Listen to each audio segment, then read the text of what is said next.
transmissão reclamando. Olha aqui, bolão do Cortez pro Oswaldo na frente do Léo, é pênalti!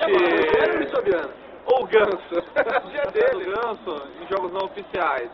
Rogério Ceni, o gol! Aê! Recebe os aplausos dos convidados aqui no CT do São Paulo. 1-0. Forma, disputa a Copa 2014 fácil. Olha o Oswaldo, que golaço! Recebeu a bola na frente, chutou de canhotinha no canto com força. Muito difícil, mas não dá pra descartar. Que golaço do Paulo Assunção! Que chute, pegou a sobra de fora da área, carregou um pouquinho e os jogadores titulares lá do outro lado, no outro campo, vibram muito com o gol do Paulo Assunção.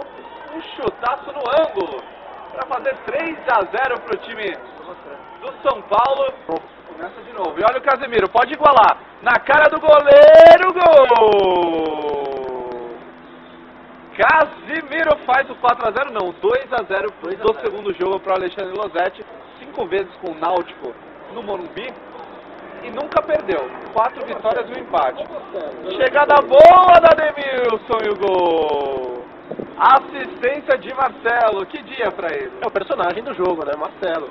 Do segundo jogo. Do segundo jogo. Recebeu, tocou pro Ademilson.